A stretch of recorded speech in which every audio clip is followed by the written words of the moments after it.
Hello everyone, this is Tom Fox.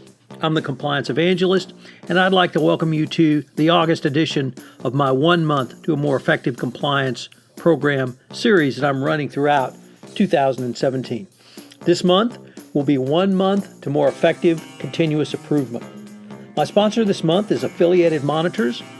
Founded in 2004, Affiliated Monitors provides professional, independent integrity monitoring and ethics and compliance assessments nationally and internationally and across all industries. With its knowledge of effective ethics and compliance programs and cultures, Affiliated Monitors is respected for its work as the corporate monitor on matters ranging from multinational corporations to small and mid-sized companies, and even individuals. Having served in over 500 monitorships, no one has more experience as an independent monitor than the team at Affiliated Monitors. For more information on how an independent monitor can help improve your company's ethics and compliance program, I would urge you to visit Affiliated Monitors at www.affiliatedmonitors.com. As I indicated, this month we're going to look at 1 month to more effective continuous improvement. We're going to consider auditing and monitoring, the different types of auditing that you can do, from third-party auditing, supply chain, data risk auditing, culture auditing, auditing against fraud. We're going to talk about control testing. We're going to look at continuous improvement through the use of big data. We're going to look at measuring effectiveness, risk-based monitoring, email sweeps as monitoring, and listening as continuous monitoring. I think you're going to find it a fascinating month, and I'm sure at the end of the month you will have picked up multiple lessons on what you can do to improve your compliance program around continuous improvement. This is Tom Fox. Thank you very much for joining me on this episode, and I hope you'll join me for the entire month. This 2017 1 month to a better compliance program podcast series is a part of the Compliance Podcast Network. Day 16, Voluntary Monitoring. There are multiple areas in the Department of Justice's evaluation of corporate compliance programs which intersect with the area of continuous monitoring and continuous improvement. In addition to Prong 9, entitled Continuous Improvement, Periodic Testing and Review, under Prong 1, Analysis and Remediation of Underlying Misconduct is found the following. Prior indications. Were there prior opportunities to detect the misconduct in question, such as audit reports, identifying relevant control failures, or allegations, complaints, or investigations involving similar issues? What is the company's analysis of why such opportunities were missed and were missed? This also ties to the 2012 FCPA guidance that made clear that compliance audits with actionable remediation plans are a key component of any effective compliance program. Another way to achieve these multiple and intersecting goals is through the use of voluntary monitoring. I recently visited with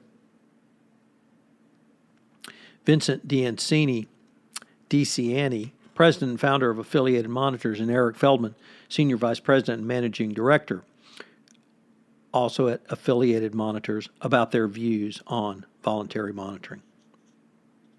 According to Feldman, voluntary monitoring is an approach which a company uses the services of an independent monitor to find out how their program is working and to be able to use the data with government regulators and law enforcement to demonstrate their diligence in creating and continuously improving their corporate ethics and compliance program. There are at least two different types of voluntary monitoring. Feldman articulated these as reactive proactivity, which is where a company determines it has potential compliance violation and an independent monitor is brought in to address this issue. The genesis for this type of monitoring is some event, such as whistleblower report, internal report, investigation, or detect control, picking up information which warrants additional investigation. Feldman provided a couple of examples. The first might be where one business unit has a problem and they're worried about the other business units and they want to get an assessment. Another situation could be a problem in the industry or the sector, and they know that the sector or industry is going to be scrutinized by law enforcement or regulators going forward, and they fully expect the regulators to come looking at them. Another area could be in a geographic region such as China or another high-risk region. There's also a second type of monitoring. It's where a company wants a truly independent person or entity to come in and test the quality of the compliance program to see how impactful it is operating. Such a voluntary monitoring could assess a variety of issues, such as compliance internal controls to test benchmarking of a company's compliance program. In this type of voluntary monitorship, the examination is focusing not on one issue or region as laid out in the first example, but is actually much broader. Moreover, it allows a true independent to perform the assessment. It's very difficult for companies and compliance officers and their team to self-assess the strength of their own programs. They just have difficulty in doing that. It's not an easy thing to ask, how good am I doing? By having an independent come in with no skin in the game, there is complete objectivity, neutrality, and no judgments or prejudging the work.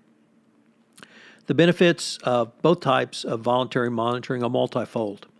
It certainly helps meet the control testing requirement found in the evaluation. In the 2012 guidance, it stated the organization should take the time to review and test its controls and should think critically about the potential weaknesses and risk areas. This type of approach can provide benefits if a company finds itself in FCPA hot water, as both the DOJ and Securities and Exchange Commission have said they will give meaningful credit to thoughtful efforts to create a sustainable compliance program if a problem is later discovered. Similarly, undertaking proactive evaluations before a problem strikes can lower the applicable penalty range under the U.S. sentencing guidelines. Yet the guidance intones a business reason for the use of such techniques as voluntary monitoring when it's stated, although the nature and frequency of proactive evaluations may vary depending on the size and complexity of an organization, the idea behind such efforts is the same: continuous improvement and sustainability. There's yet another reason for such proactive approach. It can create an administrative record which a company can use to demonstrate that it has remedied any compliance problems. Equally important, it establishes a company is maintaining its commitment to doing business in compliance and ethically. The key is the independence of the monitoring personnel so they can present an accurate, unbiased opinion. Eric Feldman presented the example of a company which had been debarred by the U.S. government and needed to demonstrate an acceptable level of compliance to get off the debar list. He and his team performed a baseline assessment and from there developed a remediation plan which the company implemented. After 6 months or so, his team came back to assess the program as it had been implemented by the company. From this follow-up assessment, they generated a report which was used in a submission to the government, which essentially noted, or the company was essentially saying, we are now ready to be a responsible contractor as defined by the federal acquisition regulations, and we propose an administrative agreement with continued monitorship that would move from a voluntary monitoring over to a mandatory monitoring for the next 3 years. All of this really points to voluntary monitoring is an excellent technique through which a company can engage in continuous improvement. It has many other benefits as well, including regulatory and evidentiary if a criminal investigation is needed under such anti-corruption laws like the FCPA. The bottom line is that like all those scenarios which might justify a company to engage in voluntary monitorship, coming in and doing so as an audit of their organization. So what are today's 3 key takeaways? Number 1, a voluntary monitorship can be used to reactively in a reactive proactivity way to look at a particular issue. So this really takes information that has come in and then moves you to reacting to it, yet in a very proactive way. Number 2, a voluntary monitorship can be used to test a compliance program. You can really bring in an outsider to take a look at the nuts and bolts, backbone, spine, and all of the components of your compliance program going forward. Finally, number 3, voluntary monitorship report can be used in a variety of legal and business manners. In the legal sense, you can use it if the regulators come knocking or the DOJ, but also in the business sense, because in many businesses, contractors will require a best practices compliance program with their subcontractors, and having a voluntary monitorship would allow you to demonstrate that. This is Tom Fox. Thank you very much for listening to day 16 of 1 month to more effective continuous improvement, and I hope you'll join me tomorrow for day 17. This is Tom Fox again. I'd like to thank you for listening to this episode of 1 month to more effective continuous improvement in your compliance program. If you have listened to this podcast on iTunes, please rate this podcast. It was a help in our rankings, and also get the word out about the only daily podcast to help you improve your compliance program. If you have any questions, you can email me at tfox@tfoxlaw.com. This is Tom Fox. I'm the Compliance Evangelist, and you've been listening to 1 month of more effective continuous improvement from the Compliance Podcast Network.